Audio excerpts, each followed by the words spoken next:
राज्यात आपण पाहिलं तर नगरपंचायत नगरपरिषदेच्या निवडणुका लागल्यात. काहीच दिवसांमध्ये किंवा महिन्यांमध्ये मुंबई महानगरपालिकेच्या निवडणुकासुद्धा लागतील.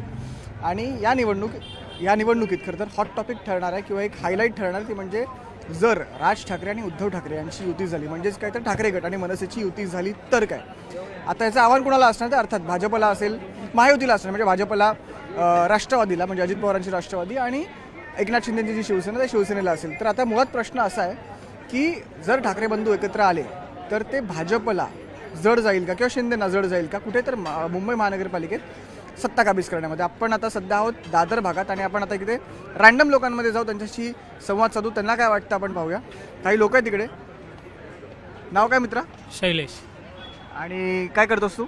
मी HDFC बँकेत आहे. काय म्हणून HDFC बँकेत काय म्हणून? होम लोन डिपार्टमेंट आहे. अच्छा. आणि आज दादरला कुठे? दादरला आता नाटक बघायला चाललंय. नाटक बघायला चाललंय. आता हा दादा हा नाटक बघायला चाललंय, पण आता तुला राजकारणात जे नाटक सुरू आहे त्याच्यावरती थोडंसं विचारतो मी की राज ठाकरे आणि उद्धव ठाकरे दोन भाऊ हे आता युती होईल की नाही नंतरचा भाग आहे. पण समजा जर युती यांची राजकीय युती झाली तर मुंबई महानगरपालिकेत सत्ता काबीज करण्यात भाजप जो पक्ष आहे किंवा शिंदे महायुती त्यांना जड जाईल असं वाटतं का? नक्कीच जाईल. गेलंच पाहिजे. आणि मराठी माणसासाठी बघितलं तर ती लोकच आहेत सध्या. आणि मुंबई जर टिकावी तर त्यांच्याकडे जावी. पण का जड का जाईल असं वाटतं? जड जाईलच ना. मुंबई म्हणजे ठाकरे, ठाकरे ब्रँड कामाला येणारच. आणि बघायला ठाकरे विजन पण आहे. ठाकरे ब्रँड म्हणतोय, पण तिकडे एकनाथ शिंदे म्हणतात की ठाकरेंचा ओरिजिनल ब्रँड माझ्याकडे आहे. असं थोडी आहे.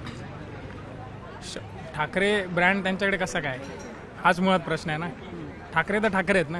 ओरिजिनल शिवसेना त्यांच्याकडेच आहे ना. आता ते तर ते चिन्ह आहे, नावाला आहे. लोकांच्या मनात काय ते पण इम्पॉर्टंट आहेत ना शेवटी. हा दादा काहीतरी बोल. तुझं नाव काय? माझं अभिषेक बांदल. आणि काय करतोस तू? मी IT सेक्टरमध्ये HR म्हणून आहे. आता तू HR आहेस. हा लोकांचे पगार देतो. आणि तुम्ही काय करता? तुम्ही ते मी ऐकलंय तुम्ही ते रांगोळी वगैरे पण काढता? नाही, आम्ही रांगोळी नाही काढत. आम्ही HRBP मध्ये माझ्याकडे रिक्वायरमेंट्स असतात. म्हणजे end to end resource management माझ्याकडे असतात. बातम्या वगैरे बघता का? हो, बघतो. कोणता विषय आवडतो? म्हणजे बातमी बघताना कोणता विषय तुम्हाला सगळ्यात जास्त म्हणजे पॉलिटिक्स असेल, स्पोर्ट्स असेल? पॉलिटिक्स तर आवडतच नाही, कारण की त्याचा जोकच झालेला आहे. आणि मेन म्हणजे आता तुम्ही जरी मीडिया असेल तरी मीडिया तरी किती न्यूज ट्रू दाखवते आणि किती हे दाखवते ते माहीत नाही. मेन म्हणजे त्यामुळे पॉलिटिक्समध्ये नक्की काय चाललं तेच समजतच नाही. आणि लोकल जनतेला तर ते आता मला सांगा, याला मी जो प्रश्न विचारला, जर ठाकरे बंधू एकत्र आले तर मुंबई महानगरपालिकेत सत्ता काबीज करण्यात भाजप असेल किंवा शिंदे असतील, शिंदेगड असेल, खरी शिवसेना बेसिकली त्यांना जड जाईल असं वाटतं का? हो, जड तर जाईलच. का म्हणजे असं का वाटतं? तेच, कारण की ठाकरेंचं नाव आहे खूप आधीपासून चालत आलं आहे, त्यामुळे ते जड तर जाणारच आहे. आणि पण तू म्हणतोय जड जाईल, बरोबर आहे. पण आता विधानसभा झाली, वर्ष झालं असेल विधानसभेची निवडणूक झाली, बरोबर. त्यात मनसेचा एकही आमदार आला नाही. शिवसेनेचं यश पण पाहिलं आपण, काय फार असं नाही म्हणजे ठाकरे गटाचं. मग कोणत्या बेसिसवरती जड झालं असं म्हणता तुम्ही? कारण की BJP थोडीशी आता हेच आहे, म्हणजे पॉवरफुल झाली आहे, त्यामुळे जड तर जाणारच कोणाकडे तरी गेलं तर. कारण की राजकारण करायचं म्हटलं तर हे रिलिजनवरती करता येतात. कोण रिलिजनवरती करतात? BJP मोस्ट प्रोबेबली सगळ्यांना माहिती आहे. आता BJP सगळ्यात जास्त रिलिजन धरूनच त्यांचं जे काय ते पॉलिटिक्स करताय. पण असं म्हणालास तर मग असंही म्हटलं जातं की मग मनसे असेल किंवा ठाकरे गट असेल हे मराठीच्या मुद्द्यावरती राजकारण करतात. हा, पण तो रिलिजन नाही केला ना. आता रिलिजनचा तुम्ही टार्गेट करता तो ओव्हरऑल इफेक्ट असतो रिलिजनचा.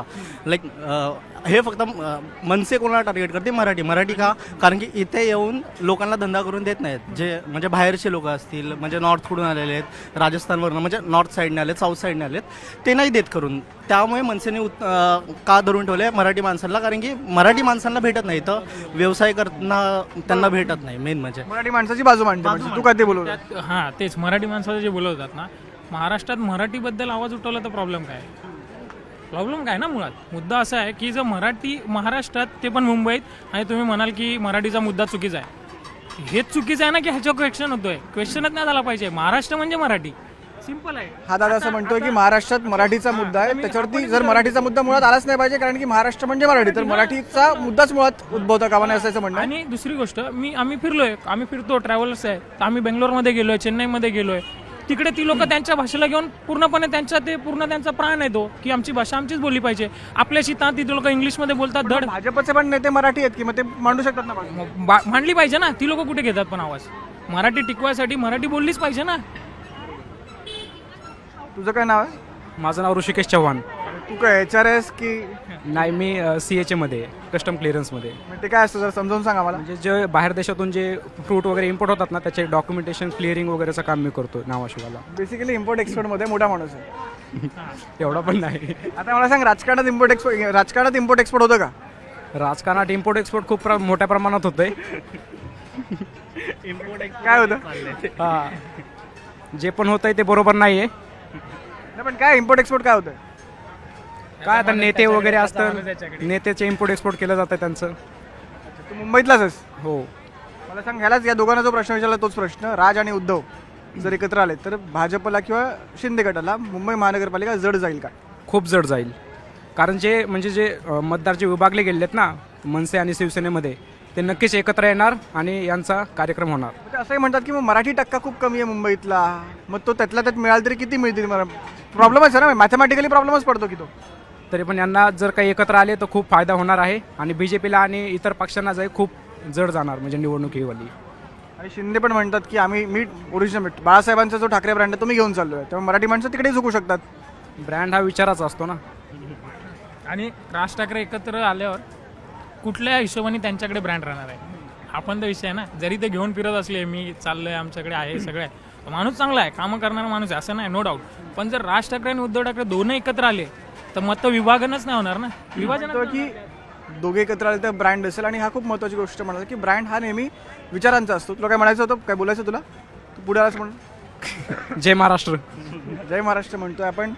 धन्यवाद, तुम्ही आमच्याशी बोललात. आपण एक काम करूया, आपण अजून थोडंसं पुढे जाऊया. खरं तर आपण यांच्याशी चर्चा केली तर एक दिसलं की राज ठाकरे आणि उद्धव ठाकरे एकत्र आले तर लोकांना आशा आहे की हे युती ही यशस्वी राहील आणि भाजपला किंवा शिंदेना हे कुठेतरी जड जाईल असं लोकांना वाटतं. खरं तर राज ठाकरे आणि उद्धव ठाकरे एकत्र आता खूप वर्ष झाली, खरं तर 20 वर्ष झाली, जवळपास 20 वर्षांनी हे बंधू एकत्र येणार आहेत. खरं तर मी तुम्हाला सांगतो की राज ठाकरे आणि उद्धव ठाकरे यांची युती जर पहिल्यांदा जर चर्चा झाली होती तर ती चर्चा झाली होती 2012 साली, जेव्हा उद्धव ठाकरे बाळासाहेब ठाकरे आजारी होते त्यावेळेला राज ठाकरे अलिबागचा दौरा सोडून लीलावती हॉस्पिटलला गेले होते. खरं तर बाळासाहेब नाही, खरं तर उद्धव ठाकरे आजारी होते आणि राज ठाकरेंनी स्वतः उद्धव ठाकरे यांना लीलावतीतून मातोश्रीपर्यंत स्वतःच्या कारमधून मातोश्रीवरती सोडलं होतं लीलावतीपासून. तर तिथे कुठेतरी पहिल्यांदा चर्चा झाली होती. पण अर्थात त्या चर्चा होता, आता कुठेतरी हे खरं होताना दिसतंय. काही लोक आहेत, आपण आपल्या या साईडला आपण काही लोक आहेत. 2 मिनटं आहेत का? 2 मिनटं आहेत का म्हटलं? नाव काय तुमचं? कशाबद्दल सांगतो ना, नाव काय सांगा की? अविनाश श्रीधर नार्वेकर. म्हणजे मराठी आहात म्हणजे? मुंबईचे आहात? हो हो. काय करता? धंदा करतो, व्यवसाय करतो. व्यवसाय करता. म्हणजे हे पण व्यवसाय करतात. आणि खरं तर मराठी माणसाने व्यवसाय केला पाहिजे. काय वाटतं? केला पाहिजे पुढे गेला पाहिजे ना व्यवसाय करून. मग आता मला सांगा, आता निवडणूक आहेत, ठीक आहे, आणि महानगरपालिकेच्या निवडणुका म्हणजे रस्त्यावरच्या निवडणुका. बरोबर. कुठेतरी इतक्या वर्षांनी एक असं दिसतं, चित्र निर्माण होतं की राज ठाकरे आणि उद्धव ठाकरे एकत्र येतील. ठीक आहे, जर एकत्र आले तर तुम्हाला काय वाटतं, भाजपला किंवा शिंदे गटाला किंवा शिवसेनेला त्यांच्या महानगरपालिकेची निवडणूक जड जाईल का? आमच्या दादर एरियात तरी जड जाईल. दादर एरियात, बाकीच्या ठिकाणी सांगू शकत नाही. का दादरकरांचा कौल काय आहे? पहिल्यापासून शिवसेना आहे ना दादरमध्ये, त्याच्यामुळे. अच्छा आताही नगरसेवक बघा कोणाचे आहेत, शिवसेनेचेच आहेत ना. दादरमध्ये जड जाईल थोडी. अच्छा, मला सांगा, दोन्ही बंधू एकत्र आले आणि सत्ता काबीज जरी केली, मग त्यांच्याकडून अपेक्षा काय असेल तुमची? पेक्षा काय करावं चांगलं काम, दुसरं काय. आता शब्द देऊन नंतर फिरू नये, अजून काय नाही, बस. आणि अजून एक मुद्दा असा होता की महापौर हा मराठी व्हावा की अमराठी व्हावा याच्यावर चर्चा होती. मराठी व्हावा. हां मराठी व्हावा. पण तुम्हाला असं वाटतं का भाजपचा आला तर तो अमराठी होईल? कारण की ठाकरेंचे नेते असेच आरोप करतात. हां, भाजपचा आला तर मराठी होऊ शकतो, पण यांचा आला तर मराठी होणार.